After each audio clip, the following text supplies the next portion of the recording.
Hello everyone. Today we are going to continue our topic, that is Ramsden boiler of second chapter, high pressure boiler. Subject का नाम है PPE. Okay, सो हम लोग जो आगे का जो भी टॉपिक है वो आज हम कवर करने वाले हैं. तीन टॉपिक्स हम देखेंगे आज. रेमिन्सन बॉयलर क्या होता है उसके बारे में अभी हम पढ़ेंगे. So let's start. Ramzin boiler is one through type boiler. It means कि उसमें सर्कुलेट नहीं होगा. रेमिन्सन बॉयलर एक ऐसा है जैसा वो वन टाइम होगा. उसमें जो गैस है या फिर जो भी चीज़ें हैं वो रिपीट नहीं होगी, सर्कुलेट नहीं होगी. Here no large drums are needed, small diameters are used. कोई बड़े बड़े ड्रम्स यूज नहीं होते. छोटे छोटे डायमीटर वाले जो ट्यूब्स होते हैं, स्मॉल डायमीटर ट्यूब्स यहाँ पे यूज़ होते हैं. It consist of a parallel tubes circuits connected by an inlet header and the outlet header. तो इसमें जो ट्यूब्स होते हैं वो पैरेलली कनेक्टेड होते हैं, एक इनलेट में एक आउटलेट में रहता है. बहुत ही सिंपल डायग्राम है इसका. The pressurized water enter the tube inlets and leaves the outlets as the superheat steam. तो इसमें जो प्रेशराइज्ड वाटर रहता है वो ट्यूब में एक साइड से आता है और दूसरे साइड से सुपर हीटेड स्टीम बन के जो आउटलेट है वहाँ पे, आउटलेट ट्यूब से वहाँ पे आउटलेट हेडर है वहाँ पे सुपर हीटेड स्टीम बन के निकल जाता है. There is no circulation of water with in the unit, recirculation sorry.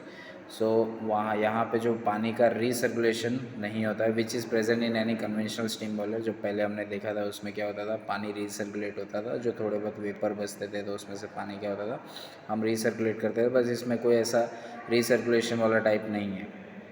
Feed water is supplied by feed water pump to the economiser. तो पानी कहाँ से सप्लाई किया जाता है, इकोनोमाइज़र से, जहाँ पे हमने देखा है कि थोड़ा सा जो फ्लू गैसेस है, हॉट फ्लू गैसेस है, वो जो हॉट फ्लू गैसेस है तो उसकी मदद से हम इकोनोमाइज़र में जो पानी फ़्लो करते हैं तो इकोनोमाइज़र में फ्लू गैसेस की मदद से पानी थोड़ा सा गर्म हो जाता है. This preheated water pass through the evaporated tubes and then convection superheater to become superheated steam. तो मैं आपको यहाँ पे डायग्राम की मदद से आपको समझाऊंगा. एक सेकेंड.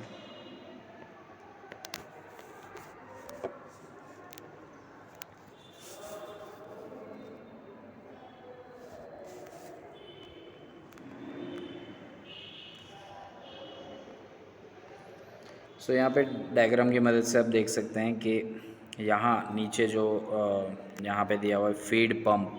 तो फीड पंप से वाटर फ्लो हो रहा है, डॉटेड लाइन आप देख सकते हैं, यहाँ से फ्लो हो रहा है इकोनोमाइज़र में. इकोनोमाइज़र से फिर वो थोड़ा सा जो फ्लू आउट गैस है, फ्लू गैसेस है, उसकी मदद से पानी थोड़ा सा गर्म हो जाएगा. फिर वो आएगा यहाँ पे रोटेट करके नीचे, जहाँ पे इवोपरेटर सेक्शन है, इस ट्यूब में आएगा, इवोपरेटर ट्यूब में, जहाँ पे उसको एक हीट दिया जाएगा और वहाँ से फिर इवोपरेटर से फिर वो जाएगा कन्वेक्शन सुपर हीटर, जहाँ पे वो वाटर जो है वो कम्प्लीटली स्टीम बन जाएगा और फिर हम उसे यूज़ कर सकते हैं अपना, हम जहाँ पे यूज़ करना चाहें, जहाँ हमारा एप्लीकेशन है वहाँ पे हम यूज़ कर सकते हैं. तो बहुत ही इजी सा ये जो रैमसन बॉयलर है वो बहुत ही इजी सा है. इसमें कोई इसका साइज़ भी बहुत कॉम्पैक्ट रहता है और ज़्यादा कुछ इसमें है नहीं. यहाँ पे जो इसमें ड्रम्स वगैरह, हम जो स्टीम ड्रम वगैरह use, water drum, steam drum जो हम लोग यूज़ करते थे वो इसमें ही नहीं है बहुत ही, और इसकी वजह से इसका साइज़ भी बहुत कॉम्पैक्ट है. नेक्स्ट है हमारा fluid bed combustion boiler. Fluidized bed combustion boiler. Fluidized based bed may be defined as the bed of solid particles behaving as a fluid. तो जो सॉलिड पार्टिकल्स है वो कैसे बिहेव करते हैं, एक फ्लूइड के तौर पे बिहेव करते हैं. कोई भी एक फ्यूल, जैसे कि कोल है हमारा, तो कोल क्या है, एक सॉलिड है, लेकिन उससे क्या होता है, हम स्टीम बना सकते हैं. तो कैसे बना सकते हैं, तो इसमें हम देखेंगे इस बॉयलर में से कैसे बना सकते हैं, हम उसे हम देखेंगे. Fluidized bed combustion boiler are most suitable in India since we have large number of coal having inferior quality with high ash and sulphur content. तो ये इंडिया में बहुत चलता है क्योंकि बिकॉज हमारे देश में कोल जो है वो ज़्यादा मात्रा में है और उसकी मदद से हम क्या कर सकते हैं, पानी हम स्टीम बना सकते हैं। Having inferior quality with a high ash and sulfur content, use of a fluidized bed combustion boiler minimize the exhaust emission। तो यहाँ पे जो यहाँ पे जो इसका यूज़ करके फ्लूइडाइज बेस्ट कंबशन, तो इसमें हम जो एग्जॉस्ट एमिशन जो NOx वगैरह जो हम लोग हार्मफुल गैसेस जो है वो हम लोग उसको रिड्यूस कर सकते हैं, जो पहले के स्टीम बॉयलर में निकलते थे वो यहाँ पे रिड्यूस कर सकते हैं। Now need of fluid bed combustion boiler, तो यहाँ पे लास्ट में यहाँ पे जो दिया गया है ये 3 पॉइंट से आप ज़रा रीड कर लीजिए। That is we can burn any flue in fuel including low grade coals that is even containing 17% oil gas और मल्टी। तो ये जो कंबशन बॉयलर है फ्लूइडाइज बेड कंबशन बॉयलर, तो इसको हम यूज़ करके हम जो कोई भी फ्यूल कोई भी तरीके का फ्यूल, यहाँ तक कि ऐसा फ्यूल जिसमें 70% एशेज़ हो, तो उस फ्यूल को भी हम क्या कर सकते हैं, इस कंबशन बॉयलर में यूज़ कर सकते हैं स्टीम बनाने के लिए। Then desulphurisation is removed, sulphurisation जो डीसल्फराइजेशन हो उसको निकालने में हम कामयाब होते हैं। NOx एमिशन आर रिड्यूस्ड, इसमें जो एमिशन जो निकलता है, जो हार्मफुल गैसेस है वो कम हो जाते हैं। तो ये इसका कितने टाइप्स हैं अब हम देखेंगे। Classification of types of fluidized bed combustion boiler. So कौन कौन से 2 टाइप्स हैं वो हम इसमें देखेंगे। यहाँ पे दिया गया है circulating fluidized bed combustion boiler operating on atmospheric pressure. तो इसमें हम ये circulating fluidized bed combustion boiler, circulating तो नाम से पता चल रहा है कि इसमें जो वाटर है या फिर जो भी एशेज़ हैं, मतलब जो कोई एक मीडियम तो यहाँ पे सर्कुलेट करेगा। वो क्या करेगा मैं हम डीप में स्टडी करेंगे। सो पहले हम, और दूसरा टाइप है हमारा pressurised fluidized bed combustion boiler.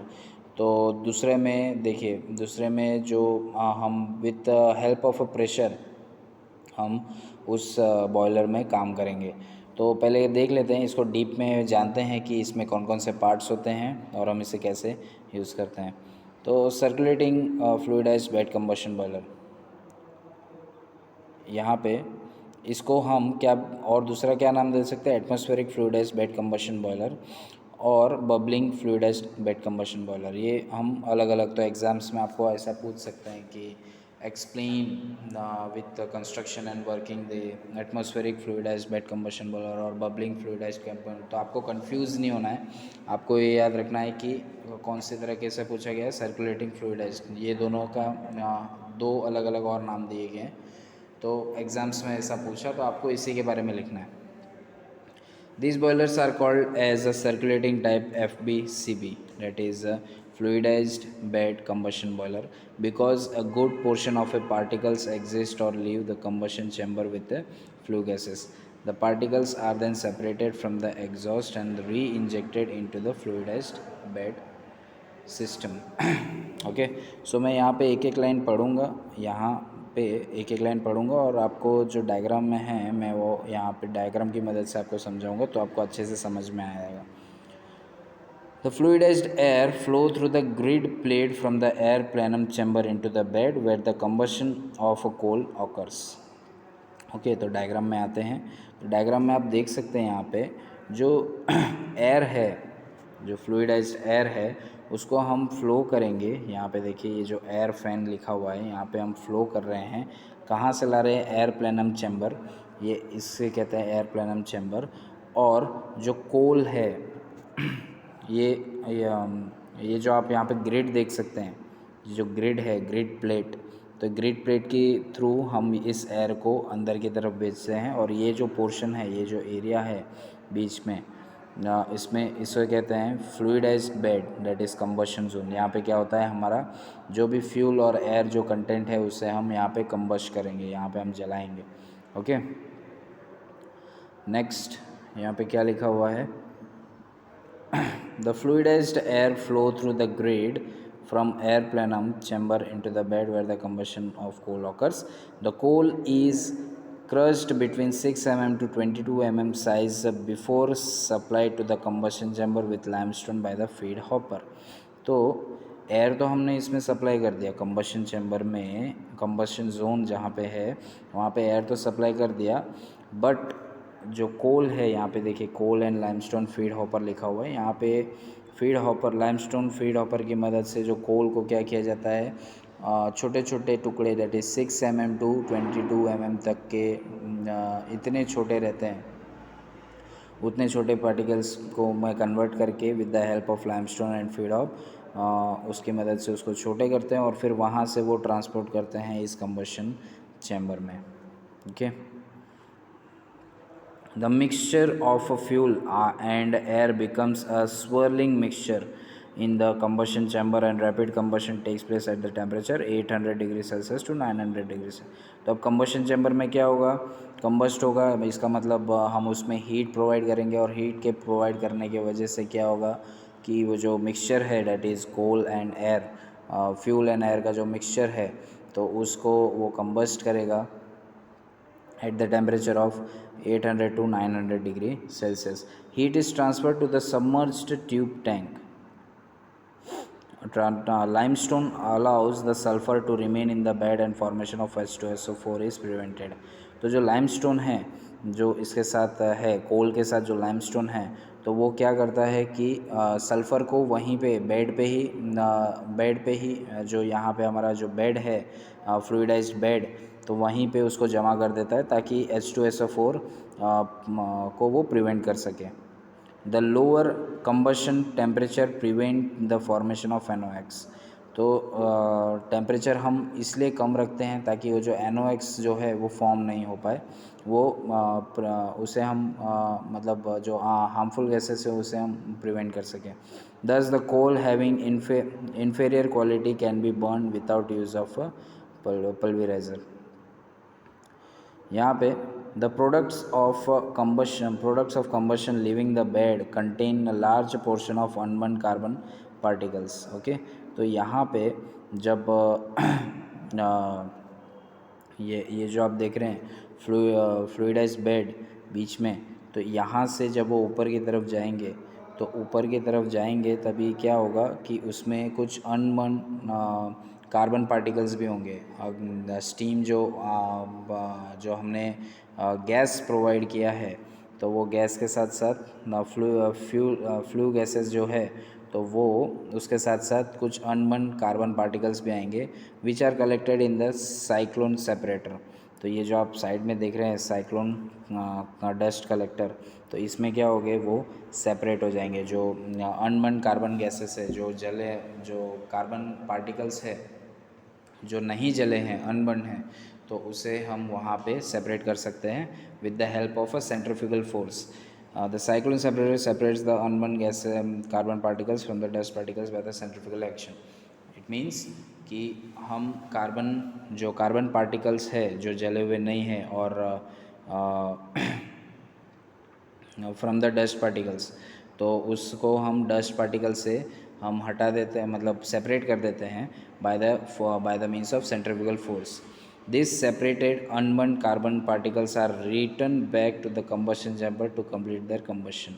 तो ये जो हमने कार्बन पार्टिकल्स जिसको सेपरेट किया तो उसको हम फिर से कंबशन चैम्बर पे, यहाँ पे जो साइक्लोन यहाँ से हम फिर से नीचे की तरफ ये यहाँ पे लिखा है साइक्लोन फाइंस रिसाइकल फीड लाइन, तो यहाँ से हम जो कार्बन पार्टिकल्स जो जले हुए नहीं हैं उसे हम वापस प्रोवाइड करेंगे कहाँ पे, कंबशन जोन में, यहाँ पे कंबशन चैम्बर में, और ताकि वो अपना कंबशन पूरा कर सके। The boiler water tubes are located in the furnace and the steam is generated at the rapid rate। तो ये अब आप बोलेंगे कि स्टीम जनरेट कहाँ हो रहा है, ये तो सिर्फ जल रहा है और फिर वहाँ पे रिसर्कुलेट कर दिया गया है। तो ये जो हमने कंबशन जोन से जो फ्लू गैसेस प्रोवाइड किए, तो ये जो वाटर टैंक यहाँ पे फर्नेस वाटर वॉल्स लिखा है, तो ये वाटर वॉल्स के थ्रू पास होंगे और वाटर वॉल्स के थ्रू पास होते होते वो क्या करेंगे, स्टीम जो पानी है उसमें जो पानी फ़्लो हो रहा है तो फ्लू गैसेस उस पानी को क्या कर देंगे, स्टीम में कन्वर्ट कर देंगे और हमको स्टीम जो है वो स्टीम ड्रम में प्रोवाइड हो जाएगी। ओके, तो समझ में आ गया इसका। आपको जो डायग्राम है वो बहुत ही ज़्यादा कॉम्प्लिकेटेड नहीं है और ज़्यादा इजी भी नहीं है। आपको दो चार चीज़ें ध्यान में रखनी है और सिर्फ आप नाम अगर पढ़ेंगे तो आपको समझ में आ जाएगा कि क्या है। इसके नाम के इजी है, that is circulated fluidized bed combustion boiler. Bed मतलब इसमें तो कंबशन, फ्लूइडाइज्ड कंबशन बेड तो होगा ही। फिर सर्कुलेटिंग मतलब ये जो हमने जो कार्बन देखे, कार्बन पार्टिकल्स जो फ्लू गैसेस के साथ मिक्सअप होके ऊपर तक की तरफ जा रहे थे, तो उसको हम सेपरेट करते हैं, डस्ट पार्टिकल से सेपरेट करते हैं और उससे फिर वापस हम कंबशन चैम्बर में प्रोवाइड कर देते हैं। सो यहाँ पे कुछ एडवांटेजेस यहाँ पे इसके दिए गए हैं, आप इसे रीड कर लीजिए, बहुत ही इजी है, इजी लैंग्वेज में लिखा है, आपको समझ में आ जाएगा। नेक्स्ट है हमारा pressurised fluidized bed combustion boiler. So ये भी मैं आपको एक लाइन पढ़ूंगा, सिंगल लाइन पढ़ूंगा और डायग्राम की मदद से आपको समझाऊंगा कि क्या है। Pressurized FBC boiler is the latest system used for generation of power in which air is supplied under the pressure of 10 bar approximately with the help of air compressor driving by a gas turbine। Okay, तो आपको यहाँ पे diagram देखने को मिल रहा होगा। तो diagram में यहाँ पे देखिए, यहाँ पे लिखा है गैस टरबाइन लिखा हुआ है, गैस टरबाइन, और यहाँ पे एयर कंप्रेसर। तो इसमें हम जो प्रेशराइज्ड की बात कर रहे हैं, तो प्रेशराइज्ड क्या रहेगा हमारा, एयर क्या रहेगा हमारा, प्रेशराइज्ड रहेगा, और वो हमें मिलेगा एयर कंप्रेसर से। और एयर कंप्रेसर को कौन चला रहा है, एयर कंप्रेसर को कौन वर्क कर रहा है, कौन वर्किंग दे रहा है, कौन उसको वर्क प्रोवाइड कर रहा है, वो दे रहा है गैस टरबाइन। तो ये एक दूसरे से कनेक्टेड है। तो हम एक स्टार्ट करते हैं कि एयर कंप्रेसर हम प्रोवाइड कर रहे हैं। ओके, तो ये कैसे कनेक्टेड है मैं आपको समझाऊंगा, जैसे जैसे मैं पढ़ाऊंगा आपको समझ में आ जाएगा। सो पहले तो हम क्या यहाँ पे रीड करते हैं, the supply of air under pressure results into better rates of heat transfer as compare to the circulating type of FBC boiler. So ये एयर कंप्रेसर में से हमारा, ये देखिए ये जो लाइन है एयर कंप्रेसर से जो फ्लो हो रहा है, यहाँ से फ्लो होने के बाद हमारा सीधा जा रहा है इस टैंक में, और इसे हम कहते हैं इवोपरेटर ट्यूब्स या फिर टैंक्स। ऐसा टैंक जहाँ पे कंबशन चैम्बर बोल सकते हैं इसको, यहाँ पे कंबस्ट होगा, या फिर इवोपरेट, जो भी हमारे जो वाटर्स हैं वो इवोपरेट हो जाएंगे और स्टीम में कन्वर्ट हो जाएंगे। ओके, सो पहले हम प्रोवाइड जो हमने जो एयर कंप्रेस्ड एयर यूज़ किया है, तो वो कंप्रेस्ड एयर इसलिए यूज़ किया है कि वो ज़्यादा इफ़ेक्टिव है एज़ कम्पेयर टू द जो हमने पिछले सर्कुलेटिंग टाइप में जो पढ़ा था, उससे ज़्यादा इफ़ेक्टिव है, हमें ज़्यादा आउटपुट एफिशिएंसी मिलता है। The mixing of fuel and limestone is supplied under pressure to the fluidized bed having a part of evaporator tubes immersed in the bed, and remainder tubes are free bore tubes above the bed. The ashes is collected at the bottom। तो या इसमें इस chamber में evaporating tubes है, the combustion chamber में evaporating tubes है, जहाँ पे हम कोल और लाइमस्टोन प्रोवाइड करते हैं। यहाँ पे आप देख सकते हैं कि कोल एंड लाइमस्टोन यहाँ पे लिखा हुआ है, और यहाँ से हम फ्लो करा के इस कंबशन चैम्बर में डालते हैं। इस कंबशन चैम्बर में इवोपरेटेड ट्यूब्स भी लगे हुए हैं। और ये कैसे वर्क करता है, अभी तो सिर्फ बस कंस्ट्रक्शन के बारे में हमने देखा, ये कैसे वर्क करेगा अब आगे धीरे धीरे हम देखेंगे। The Ashes is collected at the bottom. तो यहाँ पे आप देख सकते हैं जो यहाँ पे ऐश लिखा है, तो ये जो ऐशेज़, इसमें से जो भी ऐशेज़ बचेंगे तो वो यहाँ पे हमको राखें जो बचेगी वो यहाँ पे हम देख सकते हैं, यहाँ से उसका आउटलेट है। नेक्स्ट यहाँ पे क्या लिखा हुआ है, the flue gases along with unburnt carbon living the combustion chamber are pass through a cyclone separator. तो जो फ्लू गैसेस है along with the unburned carbon leaving the combustion chamber are passed through the cyclone separator, where the unburned carbon particles are separated from the gas due to the centrifugal action from the mixture।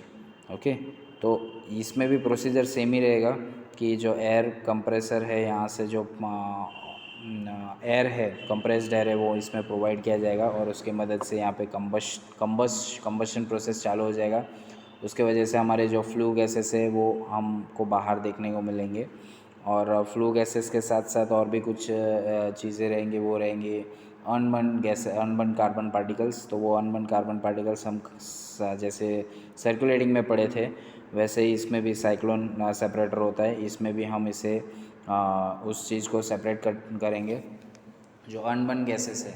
Unburn gases को हम separate करने के dust particle से। और यहाँ पे cyclone का connection देखिए फिर से यहाँ नीचे की तरफ जा रहा है और वो कनेक्टेड है जहाँ पे कनेक्शन चैम्बर को सॉरी ये जो कंबशन चैम्बर है उसमें फिर से हम प्रोवाइड कर देंगे वो जो अनबर्न कार्बन पार्टिकल्स है उसे हम वापस कंबशन चैम्बर में डाल देंगे ताकि वो अपना कंबशन जो है पूरा कर सके। नेक्स्ट, अब यहाँ पे जो फ्लू गैसेस प्रोवाइड हुए हैं, फ्लू गैसेस हम आगे कहाँ डालेंगे? डस्ट कलेक्टर में तो डस्ट कलेक्ट हो गया, जो भी हमने सेपरेट किया तो डस्ट कलेक्ट हो गया। लेकिन जो फ्लू गैसेस है उसे हम फिर आगे प्रोवाइड करेंगे गैस टरबाइन में। तो गैस टरबाइन में जाने के बाद क्या होगा, गैस टरबाइन रोटेट होगा, टरबाइंस रोटेट हो गया और उसके वजह से जो है एयर कंप्रेसर को वो मूव कर सकता है। ओके। और यहाँ पे एग्जॉस्ट फ्लू गैसेस मतलब जितना हमें जितना टरबाइन का पावर चाहिए हम उसके मदद से एयर कंप्रेसर प्रोवाइड कर सकते हैं। और कुछ जो पावर है हम हमारे एप्लीकेशंस में यूज़ कर सकते हैं। एग्जॉस्ट फ्लू गैसेस, तो जो फ्लू गैसेस है उसके यहाँ पे एक्स्ट्रा जो फ्लू गैसेस अगर आएंगे तो वहाँ पे एग्जॉस्ट हो जाएंगे। The flue gases from separator are now pass to the dust the clean. जो भी मैंने आपको एक्सप्लेन किया वो ये लाइन में लिखा हुआ है। ओके। सो यहाँ पे इसका एडवांटेजेस डिसएडवांटेजेस यहाँ पे दिया गया है। That is high rate of coal loading with high rate of combustion of fuel is achieve, low NOx emission या रिड्यूस्ड फॉर्मेशन ऑफ SO2। तो ये सारे इसके एडवांटेजेस हैं। जैसे NOx फॉर्म नहीं होगा तो हार्मफुल गैसेस फॉर्म नहीं होंगे और एनवायरनमेंट के लिए भी सेफ़ है। डिसएडवांटेजेस क्या है? Combustion rates can not be controlled. जो कंबशन रेट जो है वो हम कंट्रोल में नहीं कर सकते हैं। Life of plant is low as compare to conventional boilers. Conventional जो इसका लाइफ रहता है वो बहुत कम रहता है। Erosion of walls of the furnace जो फर्नस में जो बॉयलर्स है, जो बॉयलर है फर्नस है, तो उसमें जो उसके जो वॉल्स है उसका इरोजन बहुत जल्दी होता है। कॉम्प्लेक्सिटी ऑफ द ऑपरेशन, और ऑपरेशन बहुत ही कॉम्प्लेक्स है। सो ये सारे एडवांटेजेस डिसएडवांटेजेस है, आप रीड कर लीजिए, you will get it. Okay. So हमने आज 3 टॉपिक देखा।